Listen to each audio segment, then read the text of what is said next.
right, and at this point we shift gears from so much so of politics and we discuss matters FGM. This is one matter that has been here for the longest time, I know, the cut. It's one that does not affect Kenya alone, but it cuts across the global fraternity. There's been a battle that has been put on board, lots of resources channeled towards the fight against FGM. But just how successful are we? This is what we'll be looking at this morning, even as this heinous act continues to be conducted in various parts of the country. Girls continue to go through the cut, some of them losing their lives, some of them losing their dignity, yet it is not a necessity or not something that is quite necessary. So joining us for this conversation is Mary Chacha, who is an activist or an anti-FGM activist. Shortly also we are expecting to get a hold of Susan Wairumu.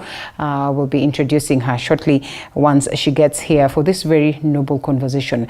And so Mary, thank you so much for creating time to be with us. The name Chacha betrays you in the sense that we think of the courier community, we think of those sides, which the cases of FGM have been quite rampant on these very areas.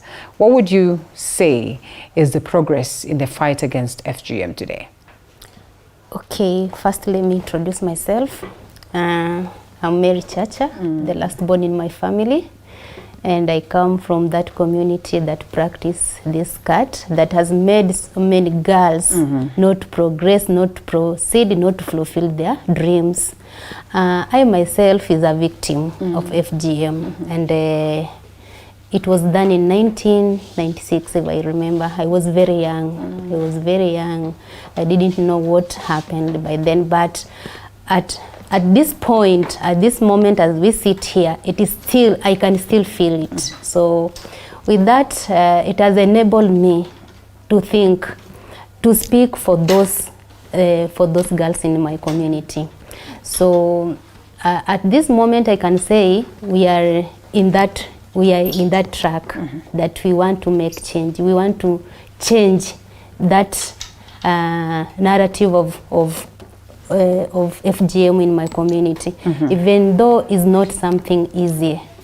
It is not easier as people think, because people in my community think that this is FGM. It is kind of tradition. It is our culture, but it is our culture, yes. But I think there are so many things that can be substituted to that culture, and we do away with FGM. For example, I remember my grandmother used to tell me that before people were making holes in their ears, but it is not there anymore. People were used to remove teeth before circumcision, but it is not there anymore. Why can't we do away with FGM? Okay, well, and I know this is not supposed to be asked, but I'll ask all the same. And so the girls from your community would look at you and think, well, Mary is doing well. Mary, nothing has stopped her from, achieving her dreams, from being who she is today or what she would want to be. So why is it that then FGM would look at as a form of deterring the girl child from achieving so much about what they can be? Okay, for me, I can say that what saved me, it is after undergoing FGM. Okay, I had that dream of fulfilling. I just wanted to be a doctor by then. So I said, and then for me, I was living with my grandmother. Yeah. And then my parents were in the city. So with that, my dad could not make a decision to do what? To marry me off. So he was working in Nairobi. So for me, I can say that it was it was more of a blessing. Yes. Staying with my grandmother, who never pressured me on marriage thing. So after class 8, there was that I didn't have enough fee to join high school. Yes. So, and then my dad had stopped working and they had moved to the village, because even in the city he was not that working. He was not with a well-paying job. So he had to move away back to the village, and then with that pension he has to look for a piece of land. They put up a house. Right. so that when they come from the city, they know where to put, they have a place to put their head. So with that, all those, we had to do what I had to stop. I didn't have that chance of joining high school. So I moved to Nairobi. By then I knew if I stay in the village, the next thing, it will be marriage. And then that was not my plan. My plan was, how can I have that knowledge, I acquire more knowledge to change this, what we are going through, what girls are going through. Because for me, I remember when I completed class 8, we were only 6 girls. You see, we were only 6 girls. Out of those 6 girls, some of them came from their husband's house to do class 8. exams. Okay. Yes. Some of them were having kids, you see. So for me, I said, oh, this is not a good picture. How can we change this? For me, it's about education. If I get education, I will be able to do what? I will be able to fight. So I moved to the city. I stayed at Kibera. At Kibera, there was no way out again. So first I worked as a house girl. I was working from Kibera to Ngara. Then by good luck, my cousin told me, Mary, come to Kasarani, you look after my baby as I go to work. And then I said, it is a good chance. Maybe he can feel me, and decided to take me to school. So unfortunately, it never happened. So by that, I had an accident while Kasarani. So I came back to Kibera, to my sister's place. So from there, I again worked hard. I joined a youth church. So from there, things started moving. Through that youth church, there was this international organization called Magis. I joined that movement. So it's about experiencing Jesus in different things, in different people. Wherever you go, there is Jesus. Whatever you touch, there is Jesus there. It is a movement of St. Ignatius. So it is an international program. So by then we had that program in 2010. No, in 2009. Yeah. So from there I shared my story. And then people were touched. Say, you are like this and you have not get married, you still wish to join high school? I said, yes, I wish. If that opportunity come, then I will go. You know, being also in the slum is a big challenge. Yeah. It's a big challenge. If you don't take care of yourself, then that means either you become pregnant, or you see, there's so many challenges. So finally you got your chance to high school? Yeah, I went to high school in 2013. Okay. That's after sharing, and then you know, they say there must be a way out. If you have that dream and you have determination, then there is a way out. What is the contribution of religion in this case of trying to fight the cut, before we come to your journey of acting? Okay, for me, I believe it is the religion opened my eyes. And then there is that encouragement. They told me, if you have a dream, you must achieve it. And then being in the religion, you don't have to, let me say, you just think about church church activities. So it takes your mind away from outside mind. So you are focused with the church thing, and that one, it gives you composure to face challenges outside. So I think it is through church that mentored me to where I am today. And it is through church that has enabled me to be where I am today, because I don't think without church I could be where I am today. You see, it mentored me after sharing, through journeying with the religious sisters. They are there for me, they are checking on me, they are giving me that encouragement, you know, something like that. So yeah. You went back home after how long, and with this change of tone, contrary to what would look as you know, the norms that are supposed to be followed in your society? Okay, for me, even for now, for me, I don't believe in those norms, because those are the norms that misleading us. They're not giving the change us the chance to explain ourselves. So if at all they believe in those norms, they also have to listen to us. Things are changing. The world is changing. We don't follow. Yes, traditions are there. Traditions are there, but if traditions are harmful, why should you follow them? We don't have to follow them. You see, you would say that you've gotten that aspect of liberation and you have learned of something very important. Yes. And you know, when you learn of something important, you're always advised to go out there Yes. and, you know, spread it out to the people. Perhaps that's why we have missionaries coming into the country. Yeah. So then you going back home to tell them that these are heinous acts, these are not acts that are good for us, these ones should not be mated upon our girls. Maybe the cut is not the best. How was it like? Okay, it is not, as I said before. And it's actually a continuous journey, so yes. Yes, it is not easy. Because even when I go there, I don't go there saying that now we have to stop this act. In fact, I go there hiding. Okay. I go there with something else. I can organize a running, let me say, let's organize something like competition, sports, something like that. So that's when I pass the message.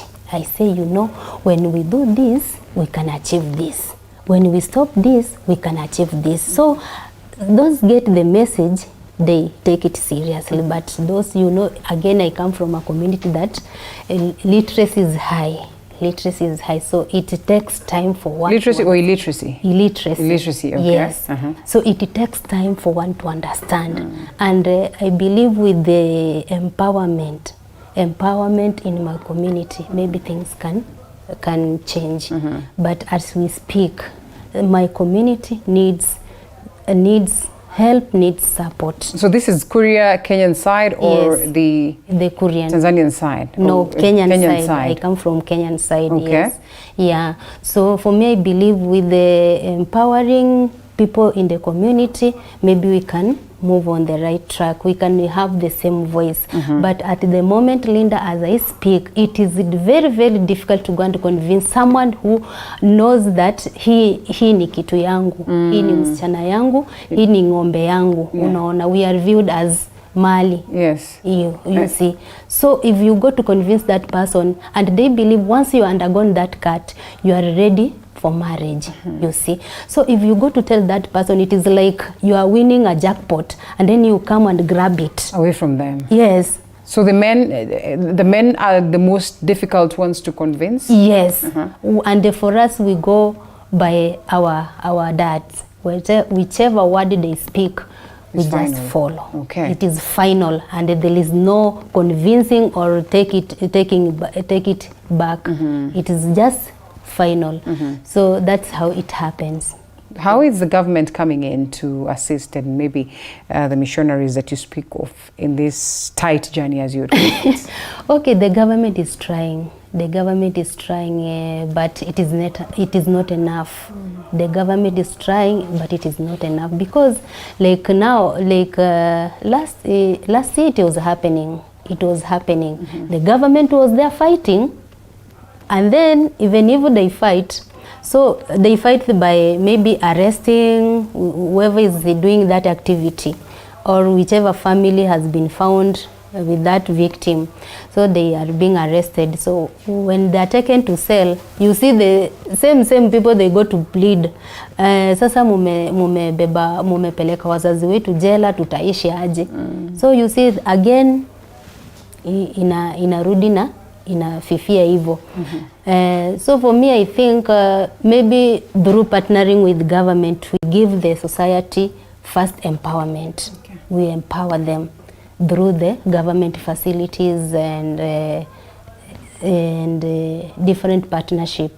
Through that, I think when they have that knowledge, when they have that knowledge and they know the benefit of uncut girls, then I think the society will work. What are these benefits, if I may ask? And what are the notable health challenges for those ones that have undergone them? The benefit is like, for me today, I take an example of myself. For me today, even if I go there, those who know me, they will also say, you are more than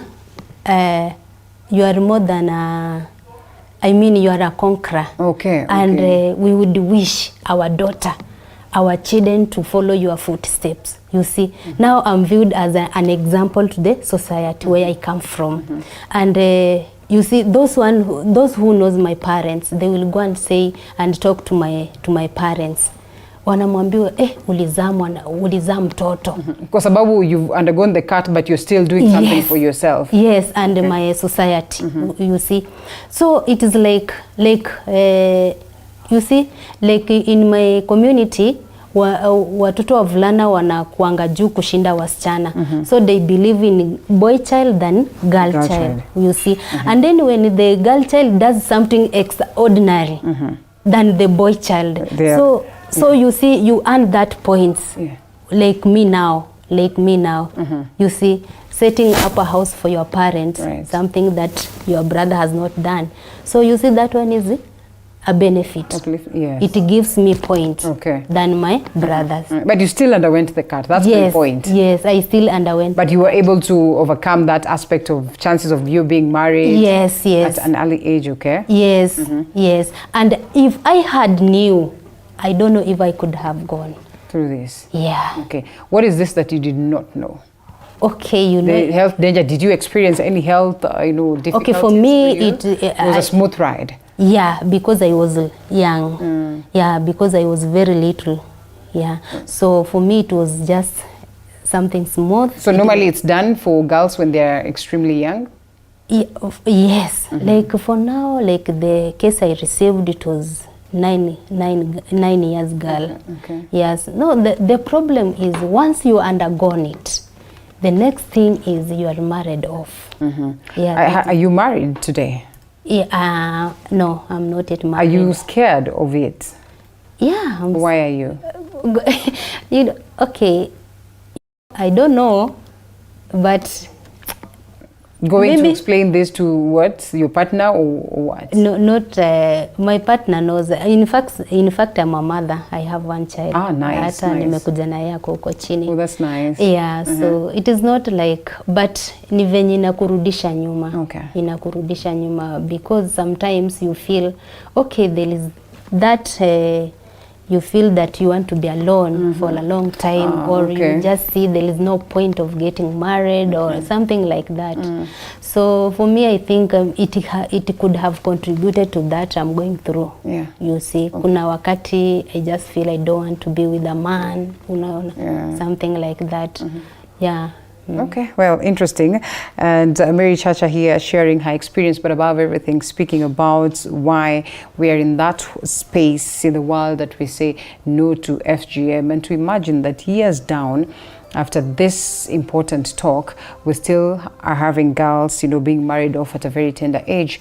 We're still having girls undergoing the cut, despite the knowledge on the health difficulties that come along with this, is quite worrying a trend. And so we take a quick short break and perhaps just get some legal perspective as to whether there is anything legal that is brought on board to make sure. January 2023 in